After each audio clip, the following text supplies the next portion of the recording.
Hey, buddy, how you? Hey man, I'm doing good. Happy Good, Friday. good. Hey, listen, I wanted to. I know it's an unusual format. It's good to see you, though. It's an unusual format for us, I guess. But I wanted to. Uh, I don't know. I've just really enjoyed some of our conversations recently, and I feel like you've had some kind of cool insight. And I thought, you know what? Maybe there's other people that would.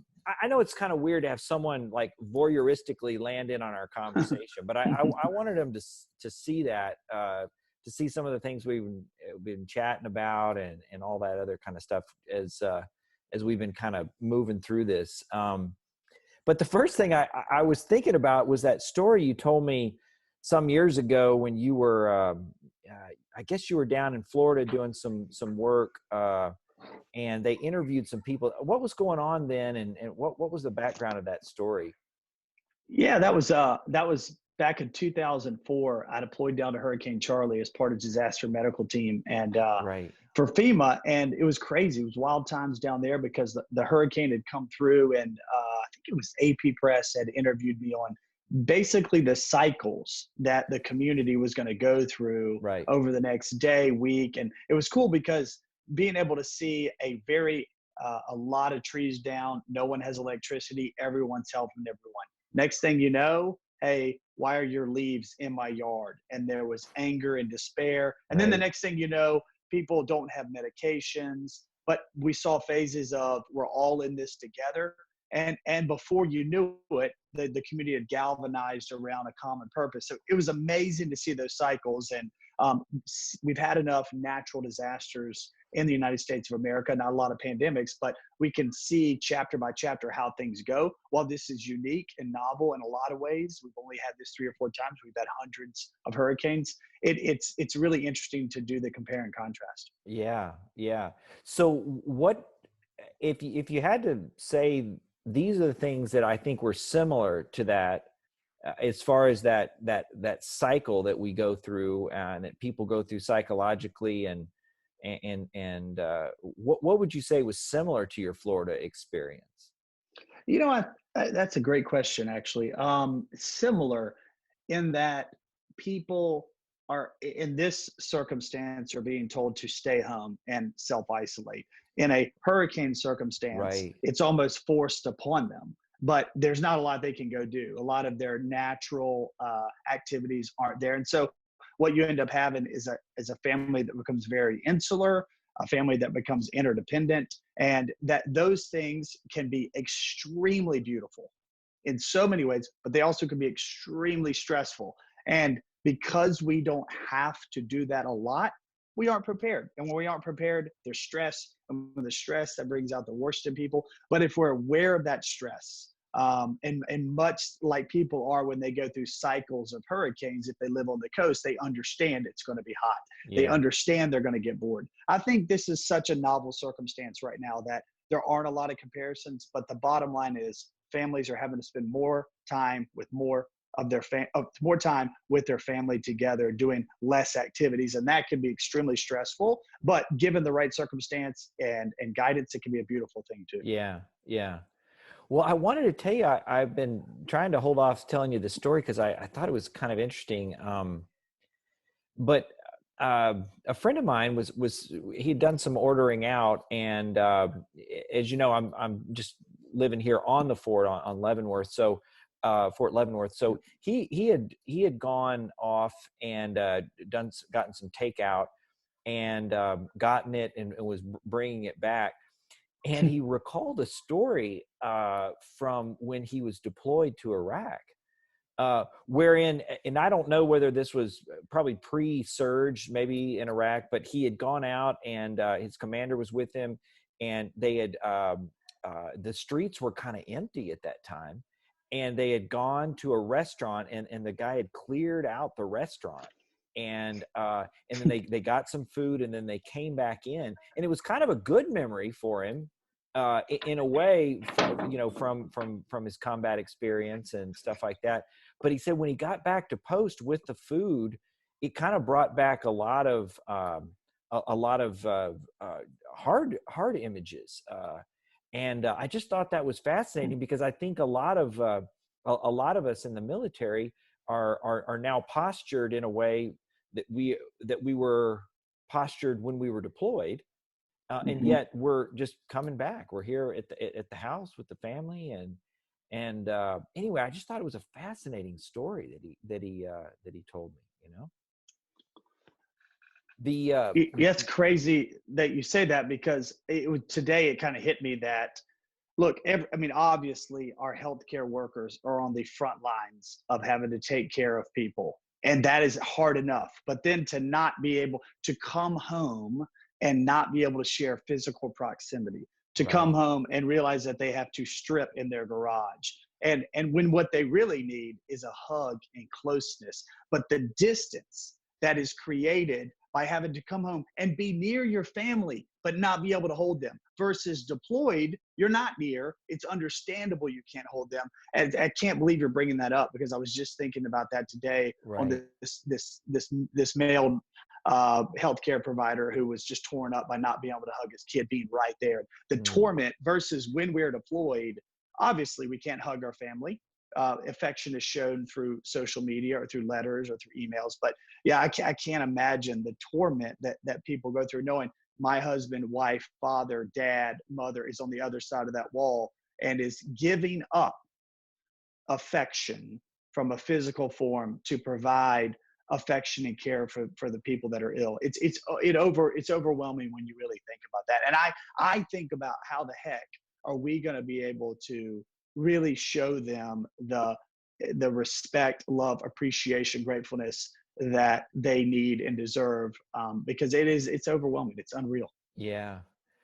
Well, I don't know. As I've watched, and you and I have stayed connected through the phone and through Snap and through just different stuff like that, and I'm so grateful for that. And I guess as I've watched that, I've really liked some of those little pointers that you put out to your folks or whatever else.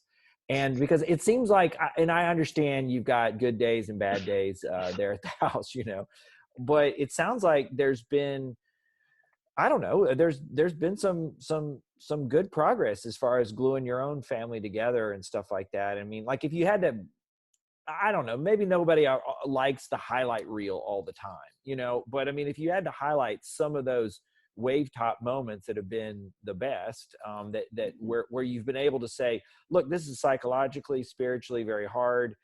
But the family's done this. What would some of those moments or tips be that you feel like has helped you all? uh, well, I'm no longer a practicing psychologist. I remember You I play one on received, TV now. I do. I Yeah, right. slept at a Holiday Inn Express Right. to quarantine. Right. Um, I actually will tell you, and I'll be a bit vulnerable. My kindergartners, our kindergartners teacher sent. She's a it's not teacher. Excuse me. The early childhood center counselor sent Right. an email to all the families about how to cope with this circumstance that we're all facing. And I really was intellectually interested, but even as a parent was thinking, okay, I'm not a counselor in a school. I'm not a counselor at that school, and I'm not a counselor at all anymore. So what in fact is she going to say? And I remember she said, do your best, forget the rest. And I confronted Yeah. you on that, and I at Yeah. first thought it was overly reductionistic and super simple. And I go, wait a minute. Parents need to hear about how to discuss coronavirus with their kids. They need to understand how to maximize time and decrease stress. Parents need to hear about how to really take advantage of the homeschooling environment. The reality is, as denigrating as and not initially as appreciative as I was to her guidance, it really was the right thing. And what I remember was Huh. her message was simple, but it bred into me and hopefully other people that this is novel. This circumstance is so new to so many people that you just do your best. If you feel like you're failing, but you're a loving parent who has good attachment to the kids, and you're trying your best and you're talking to resources and you have a good network of support, you're probably doing the right thing. Yeah. Don't hold yourself to this unnatural high regard that you have to meet, because if you don't meet that, then you're stressed, then you're upset. And what you show, you permit your family to grow. But if you're calm and you're happy and you're compartmentalized, even in this very difficult time, right? You have 3 lessons to teach your kids. If you do 2 and that makes you frustrated, I would tell you forget the 2 and just read a book.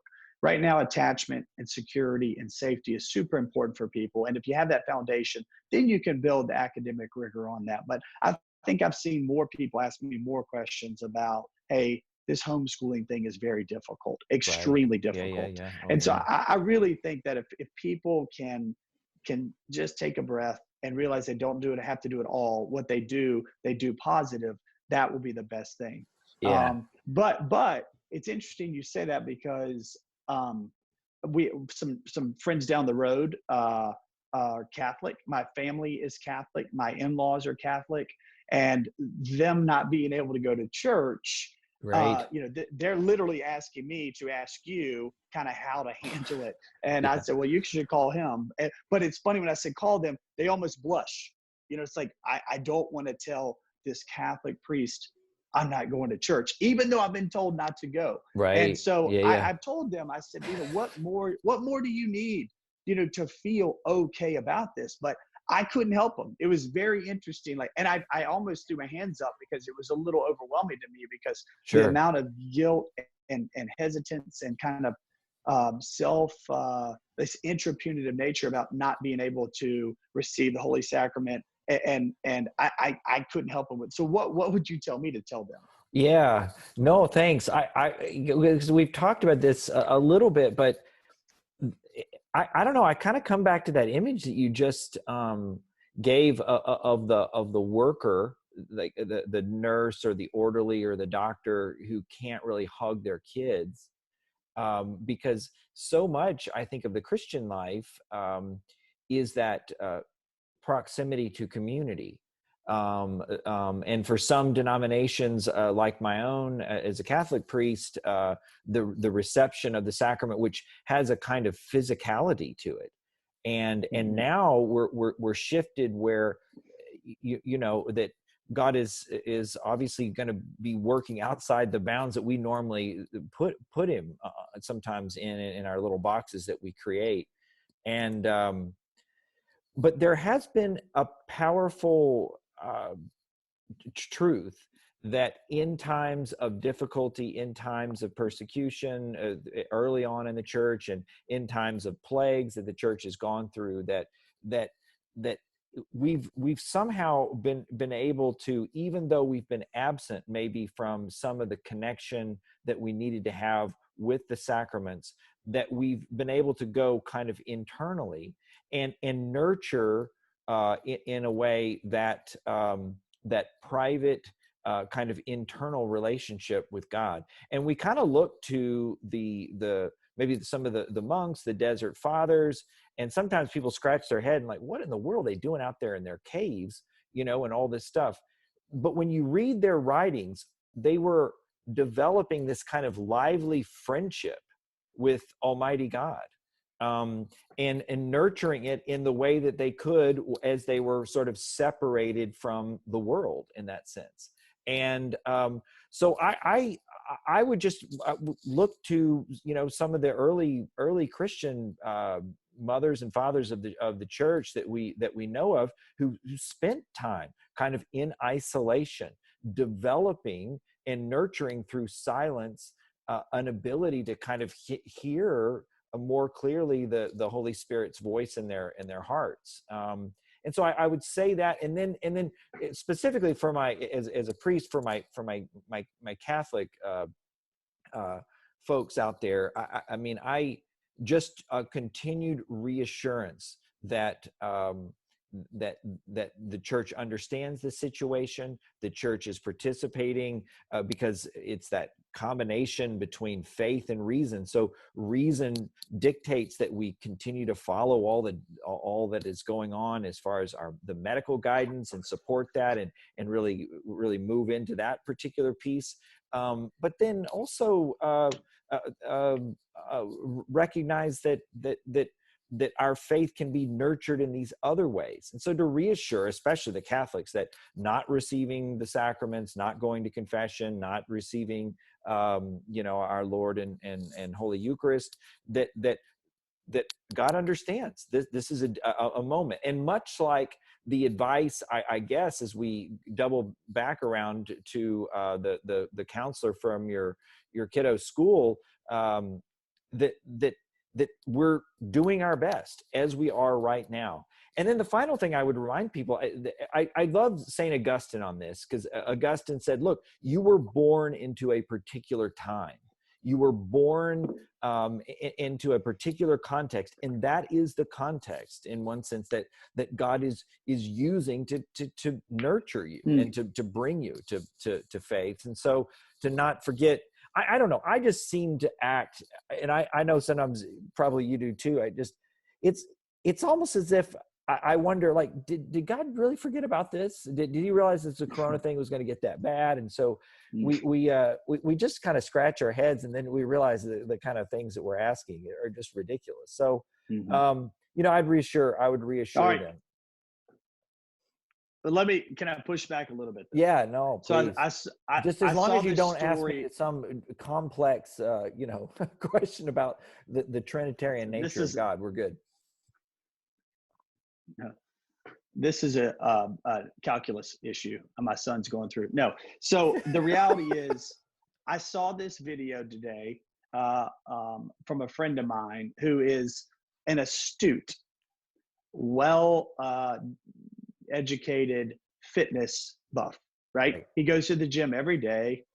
And I mean this sincerely, is friends with Arnold Schwarzenegger, right? And he and I work together. He worked for me. He's an amazing man. He's a great guy. He can't go to the gym anymore. Right.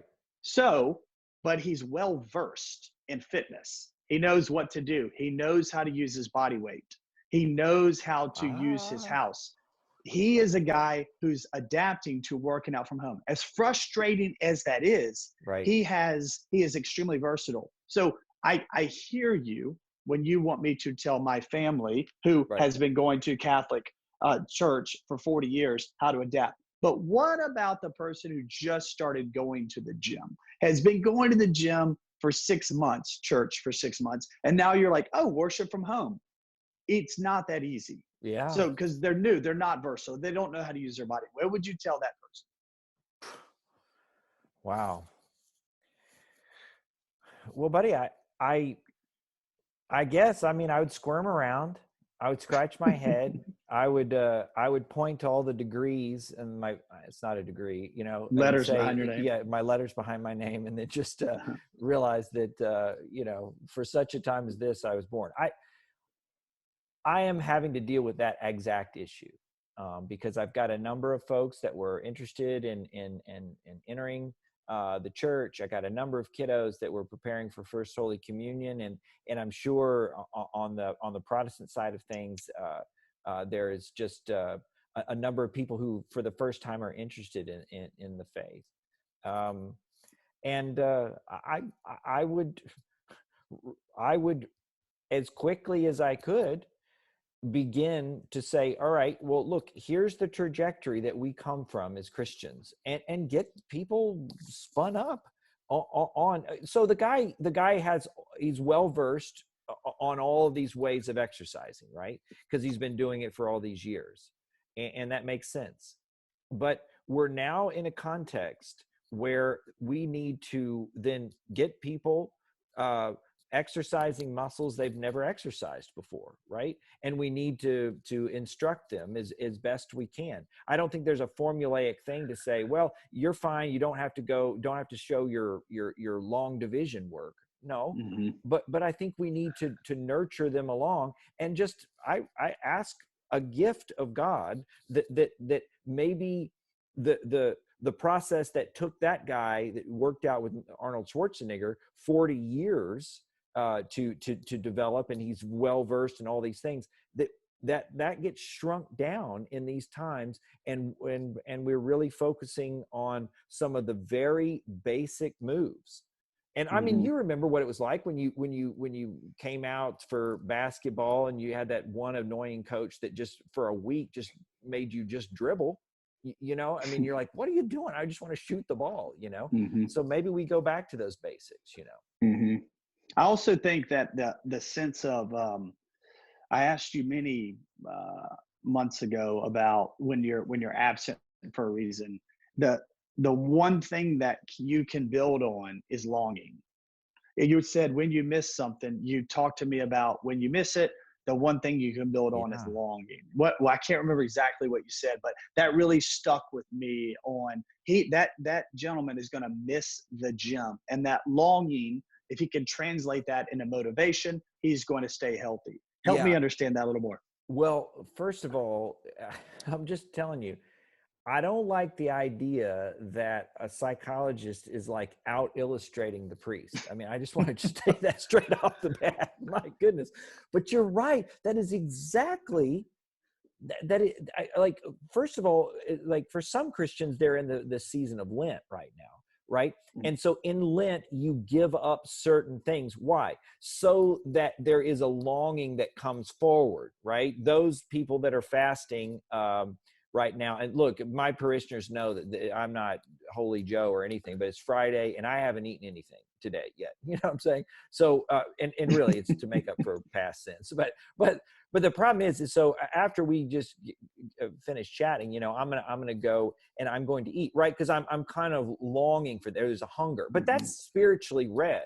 So I mean, mhm, I think that's exactly right that mhm, many people are fasting literally the Eucharist right now. They can't receive. Many people are fasting their community because they are not able to engage with that with the Christian community, which is such a big part of it. And I think rightly understood, this experience, right, if you bring a certain intentionality to it, it will create that which we need. I mean, again, to go back to Augustine says, "Look, my heart is restless until it finds its rest in thee." Right. So we're almost creating a kind of restlessness in a way by this fasting, by this imposed sort of sanctions that we have on us, with staying in the house or whatever else. But because the heart is looking for what it really rests in. mhm. And no, I thank you for reminding me about that. Yeah. Yeah, I Yeah, can't quite gain ownership of that. You brought it to me. I remember asking you, it's probably 3 years ago when we were in Lent, yeah. and I was asking you about cheat days, Oh, and I right. was really hesitant and about that, and because I felt by asking about cheat days, I was acknowledging that I was not going to be fully committed to the 40 days. Right. But you reminded me, I'll never forget, I was in my truck, I was driving down the road, and you reminded me that the deprivation Yeah. was not the was the end to the means. The means was closeness, letting God in my heart, being present to Him. And if I did mess up, if I did cheat, what did that do regarding the outcome as far as my journey to get close? Right? Like Right. I Yeah. remember that specifically, and Yeah. so it became less binary, like, and it, and that translated to my son, Yeah. and we've had this conversation Sure. about Jay when he accidentally ate his cookies he gave up and how bad he felt, Right. and I remember that. So I think that the one thing that I know we can build on, as long as it is kind of a coincidence that this time of isolation and quarantine is coinciding with Lent in so many ways. That Sure. is Sure. pretty, and how that could be incorporated into people's journey too. Right. Um, Absolutely. yeah, Well, buddy, I just I I'm so thankful for you, and I appreciate you taking the time to get set up. I'm kind of frustrated that your background looks better than mine, and so I'm just aware of those things. yeah, But but anyway, I just wondered, if there's a possibility, maybe we can continue to, if these things are helpful for folks, to make some of our conversations that are so rich for me, have a little wider audience, if they end up being helpful for folks. So anyway, so let me see about working out a schedule and seeing if we yeah. can chat again sometime soon. I would love to. Look, and I'm talking to a Catholic priest. The God's honest truth. You and I speak 330 days a year. There's Yeah. probably, if you Yeah. looked on it Yeah. on the aggregate, Yeah. I'm happy to. And you truly helped me so much add context, relevancy, appreciation, gratefulness, Mm. and giving me so much guidance. And I think about the decisions I make and that I leave from this conversation and go talk to either my team or my family. And so I'm happy to do it. I Yeah. will, let me leave you with this though. I had Yeah. a good friend from my old job ask me kind of like, what's the quarantine tip? I've been snapping quarantine tips of the day. Look, Absolutely. Yeah. It's I all want to this. I want to share one with you. If you have little kids, you got to be silly. If you have little kids, Yeah. you have to be willing to act like a bear, to act like a dog scratching their ear. These kids miss school. They miss their friends. They miss the chaos of recess. They miss everything about being silly in a room full of germs. It is on you to do that for 15 Absolutely. minutes. Yeah. If No, you that's a have good call. and if you have kids who are in college and they're home with you, it's completely okay that they sit in their room all day. They need their privacy. It has been radically taken from them. Their Hmm. dorm room, their house, and it can feel weird and distant. The reality is they feel very, very taken from an environment that they felt very secure in, which is Absolutely. them individuating. And I'm Absolutely. only saying that because I know it is the two things that the kids need, older, younger kids. And I'm praying and I ask for everybody for patience in those two elements because they need their goofiness and the big kids need their privacy and their isolation too. The fact that they're in the room doesn't mean they hate you, doesn't mean they don't love you, doesn't mean they don't want to be there, but they miss their privacy. So be cool Yeah. with that. Yeah. Absolutely. No, that's a good thing to end on, buddy. Yeah. Well, listen, look forward to chatting with you again, and Awesome. we'll make it a date then. All right, buddy. All right, Father. Talk to you Thanks, later. man. Bye bye. Bye.